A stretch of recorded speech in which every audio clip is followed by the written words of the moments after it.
الحمد لله نحمده ونستعينه ونستغفره ونؤمن به ونتوكل عليه ونعوذ بالله من شرور أنفسنا ومن سيئات أعمالنا من يهده الله فلا مضل له ومن يضلل فلن تجد له وليا مرشدا وأشهد أن لا إله إلا الله وحده لا شريك له وأشهد أن سيدنا وسندنا وحبيبنا وشفيعنا ومولانا ونبينا محمدا عبده ورسوله أرسله بالحق بشيرا ونذيرا وداعيا إلى الله بإذنه وسراجا منيرا أما بعد فأعوذ بالله من الشيطان الرجيم بسم الله الرحمن الرحيم يا أيها الذين آمنوا اتقوا الله حق تقاته ولا تموتن إلا وأنتم مسلمون رب اشرح لي صدري ويسر لي أمري واحلل عقدة من لساني يفقه قولي سبحانك لا علم لنا إلا ما علمتنا إنك أنت العليم الحكيم اللهم صل على سيدنا محمد وعلى آل سيدنا محمد كما صليت على سيدنا إبراهيم وعلى آل سيدنا إبراهيم إنك حميد مجيد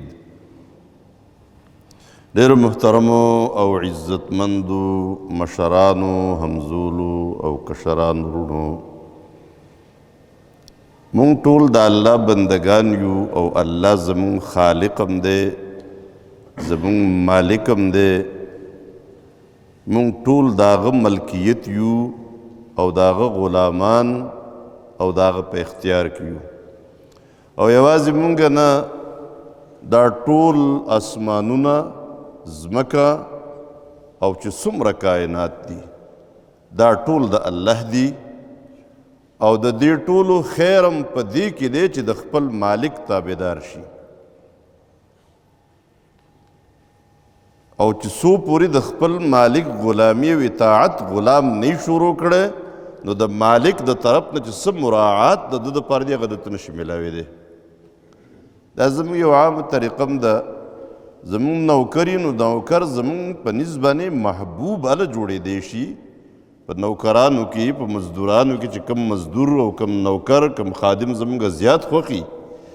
نو هغه خادمي چې خپله ډیوټي پوره کوي او چې د خپلې ډیوټۍ نه زیاتي څه کوي نور هم څه خدمت کوي نو موږ ته نږدې کیږي په دې ټولو کې محبوب خو هم هغه یي او هم هغه پاتې کو نور لرې کول غواړو لیکن کم خادم او کم نوکر او ملازم چې خپل مالک ته ځان ډیر نږدې کول غواړي نو هغه به د خپل حق نه زیات کار کوي د دې په نتیجه کې مالک ته نږدې کیږي محبوب جوړیږي او مالک په هغه باندې انعامات او اکرامات کوي کم څوک چې د الله په بندګۍ کې فرایض ادا کوي چې کوم په ده باندې واجبات او لازمي څیزونه دي هغه ادا کوي نو دی د الله محبوبي د الله خوښ دی په بندګانو کې او کم څوک چې د خپل فرایضو واجباتو نه چې کوم لازمي څیزونه دي د هغې نه زیات موږ ته نفلي عبادات وایو که نه نوافل زواید او نیک کارونه هغه نیک کارونه چې د ده په ذمه باندې لازم نه دي ډېر کارونه داسې هغه فرض نه دي که څوک یې ونه کړي نو ګناهګار به نه شي لیکن د هغې په نتیجه کې بنده الله ته نږدې کیږي او همیشه دپاره الله ته د قرب حاصلولو دپاره فرایض کافي نه دي سنت او واجبات کافي نه دي بلکې د دې دپاره ضروري ده چې بنده دې د نوافلو اهتمام وکړي نو زکات فرض دی پکار ده چې دی نفلي صدقات هم ورکول شروع کړي او نفلي صدقات صرف د زکات والا باره کې نه دي بلکې دا په هغه ټولو خلکو باندې دي چې کوم سره لږ څه نه څه مال ورسره دی نو د الله د رضا دپاره په خپل مصارفو کې صدقات یعنې غریبانو ته فقیرانو ته چې کوم ځای کې د دین اسلام دپاره ضرورت راځي د جهاد فی سبیل الله دپاره خو د الله د رضا چې څومره کارونه دي نو د زکات نه علاوه په هغې کې خپل مال خرج کول او یوازې فرض منځونه نه بلکې نفلي منځونه هم کول او په ټولو اعمالو کې د خپل ضرورت نه زیات نور نو که څوک فرض حج کړی دی او نفلي حج کوي د درجات اوچتیږي یوه عمره کړې ده نور عمرو توفیق الله ورکړی دی الله مال ورکړی دی نو پکار ده چې دی دا وکړي د دې په نتیجه کې به دی الله ته نږدې کیږي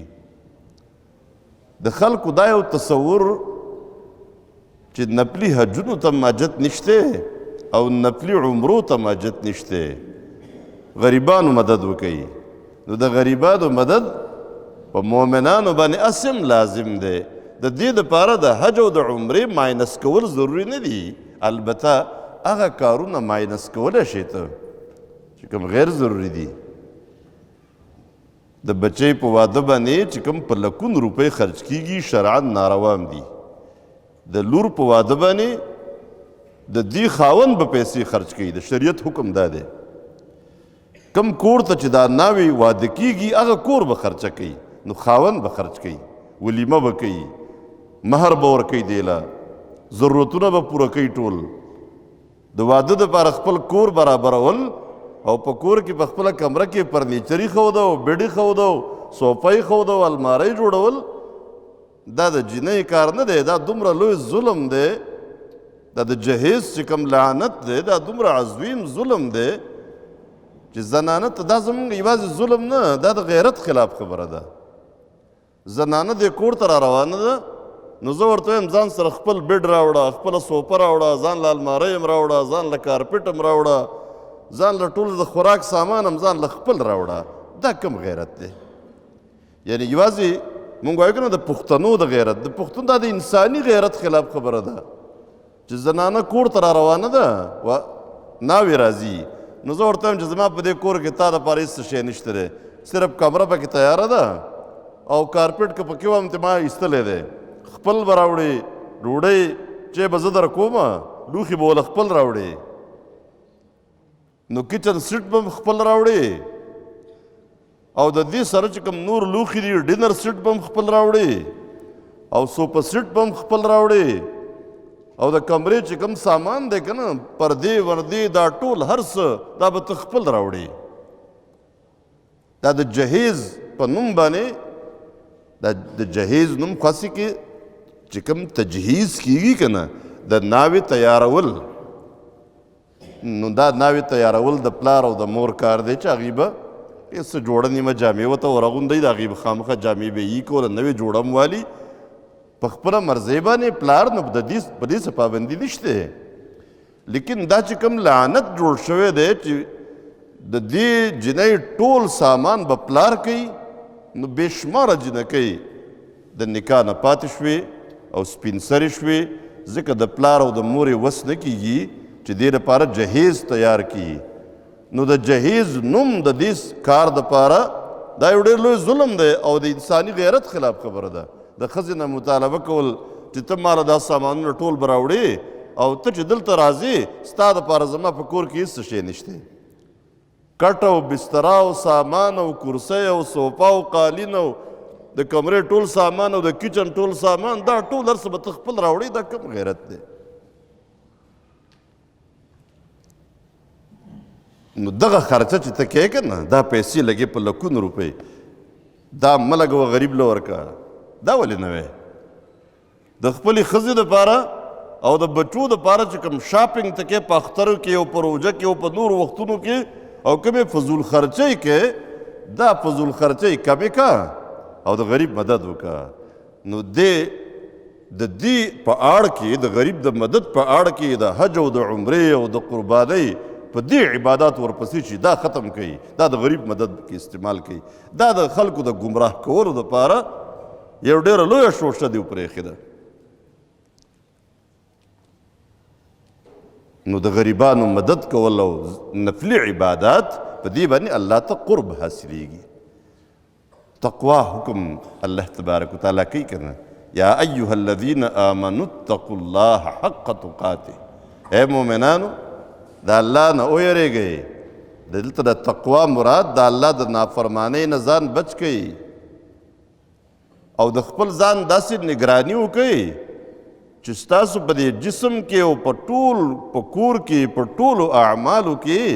د الله د نافرمانۍ څه شی پیدا نه شي. سحر خپل کور او خپل ځان چک که، زه چې سحر را پاڅېدلی نو کم کار مې د الله د نافرمانۍ وکړو. دا که غور وکړي که نه، په خپله ته زړه پتو درکړي دا جایز دی دا ناجایز دی. زموږ کورونه، زموږ ماحول او معاشره، خصوصا د دې پښتنو معاشره چې په څومره پوښتنو نه مسلمان را روان قوم دی، دلته د اسلام خبرې او د اسلام تعلیمات زموږ په دې دننه په دې زړه کې او په دې وجود کې او په دې رګ رګ کې دننه ننوتي دي او د دې په نتیجه کې زموږ فطرت، اسلامي فطرت که لږ دی نو انساني فطرت ټول موجود دی. نو د انساني فطرت تقاضاګانې مونږ ټول پیژنو چې انساني فطرت څه شی دی او زموږ طبیعت څه شی دی. نو مونږ جایز او ناجایز پیژنو، مونږ حق او باطل پیژنو کافي حده پورې. ډېر کم ځایونو داسې راشي چې یو انسان ته پته نشته، یو بنده ته چې یار دا اوس حلال دی که حرام دی، نو تپوس وکړي، معلومات وکړي، پته ورته ولګي. نو د نیکۍ او د بدۍ تمیز فطري طور زموږ په دې خټه کې ښکلی شوی دی. نو که لږ په دې باندې موږ غور وکړو، زما په بدن کې د الله د نافرمانۍ، د الله د پیغمبر د نافرمانۍ کم څیزونه دي، هر څه به برابر شي. او چې کله یره پیدا شي که نه، قرآن کریم حکم کوي تقوا. نو یره د څه نه؟ د الله د ناراضه کېدو نه یره، الله ناراض نه شي. داسې څه کار زه ونه کړم چې الله رانه خفه شي. نو د دې د تقوا کله پیدا کیږي؟ چې کله معرفت د الله پیدا شي، الله وپېژنئ، نو بیا به ترې ویریږئ. چې کوم څوک معرفت نه ورته حاصل شوی، نو د ده په زړه کې یره نه پیدا کیږي، خوف نه راځي. ته چې د چا اهمیت ونه پېژنې، د هغه حیثیت ونه پېژنې، د ده سره څومره اختیارات دي،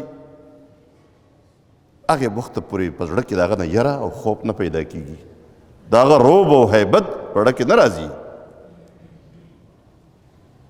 خو دا چې کله معرفت راشي، نو د هغې نه پس یره او خوف راځي. مونږ الله نه دی پېژندلی، ځکه مونږ د الله په دین پورې مذاق او مسخرې کوو او د یو سوچي سمجي سازش تحت په دین اسلام پورې د الله دشمنان چې کوم مذاق کوي، زموږ په معاشره کې ورو ورو هغې سرایت شروع کړی دی. مونږ په دې معاشره کې داسې شکار شو د سازشونو. تاسو ته خیال مشرانو ته به یاد دي، بلکې دا خو کشرانو ته هم یاد دي. د طالب نوم زموږ په دې معاشره کې یو مقدس نوم دی. هغه انسان، هغه کس، هغه بچی چې هغه د دین علم حاصلوي، نو طالب العلم، لیکن مختصر طالب ویل کیږي.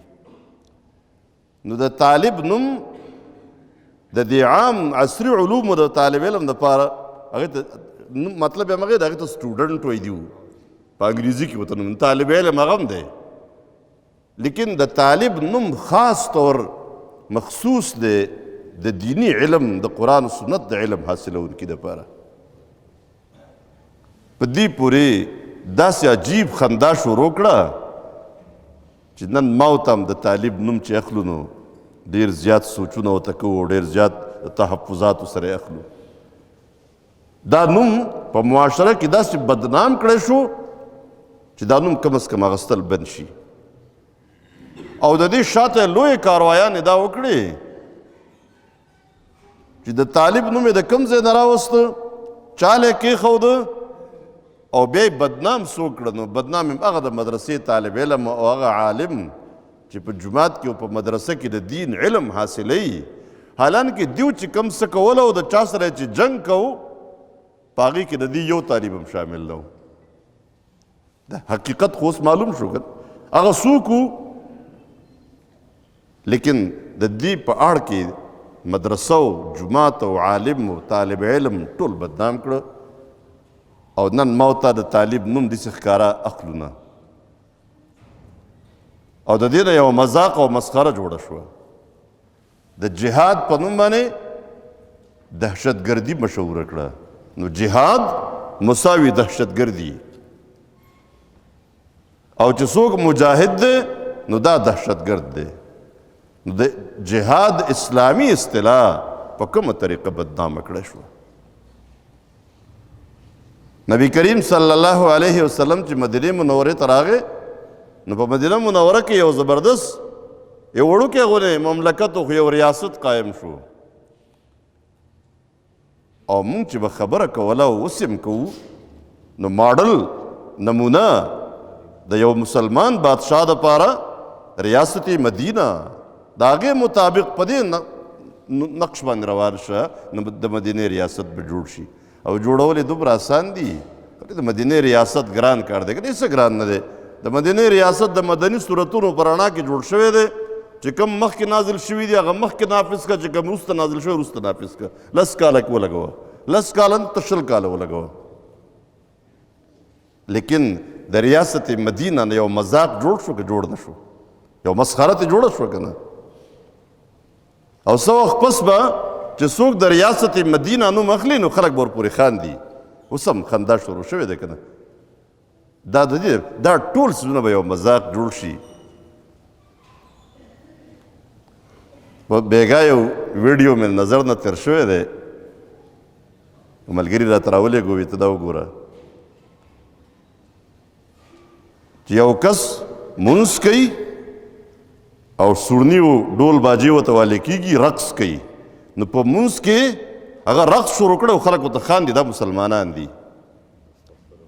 یعنی د الله په عباداتو پورې خندا دا کافر نه کوي دا هندو او سکھ نه ده کړې دا یهودي او نصراني نه ده کړې دا مسلمان یو کس دی او مسلمانان ورته ولاړ دي او ډولکي ورته وهي او خنداګانې کوي او هغه مونځ کوي نو چې په مونځ پورې خندا شروع شي ته وایه دا قوم به ترقي وکړي دې قوم باندې به د الله عذاب نه راځي الله به خپل حکم نه کوي اسمان ته چې څه در سره دې بند یې کړه کله چې نافرمانۍ شروع شي او خصوصا مذاق او مسخرې شروع شي الله خپل نعمتونه بند کړي زما په یو کار پورې چې ما خپل نوکر ته حواله کړی دی یو خدمت او هغه په دې خدمت پورې مذاق کوي زه ورته وایم لاړ شه د بازار نه یو کیلو ټماټر راوړه نو هغه به زما په مخ کې یا د خلکو مخ کې لګیا دی ګډېږي او ټماټر زوتی دا زما په دې خبرو پورې مذاق کوي زه جنګ ته ورسره تیارېږم که نه وهلو ته ټکولو ته په وجلو یې نه راضي کېږم داسې یي که نه یي تاسو وایئ چې د الله په دین پورې او د الله په عبادت پورې مذاق او مسخرې شروع شي لیکن الله ډېر حلیم ذات دی بردبار ذات دی او په دې باندې صبر چې صبر وکړه ته نور څومره مخې ته تللی شي الله چې مهلت ورکوي نو د مهلت وجه دا نه چې الله تعالی اوس دله عذاب نشي ورکولی لیکن الله مهلت درکوي په دې سرکشۍ کې ویمدهم فی طغیانهم یعمهون چې الله فرمایي که نه په دې سرکشۍ کې ته لږ مخکې لاړ څومره تللی شي ته لاړ شه پته به ولګي بیا په مونځ پورې مو خندا وکړه په دین پورې په قرآن پورې زموږ د خنداګانو ذریعه د قرآن و سنت نه بغیر اډوبله شته نه په دین اسلام پورې دا مذاق او مسخرې چې شروع شي نو د دې په نتیجه کې که دا مشران نه وي زموږ د دې نوي کول نه نوي نسل د زړونو نه د اسلام هغه روب او هیبت د پیغمبر د الله تبارک وتعالی د دین اسلام د خانه کعبې همدغه شان د مونځ د روژې یو هیبت او یو روب دی د جومات یو لوی اهمیت دی دا به د زړونو نه وځي نو دا یو د کفر سازشونه او موږ ټول د هغې شکار الله تبارک وتعالی دې زموږ حفاظت وکړي اقول قولي هذا واستغفر الله لي ولكم ولسائر المؤمنين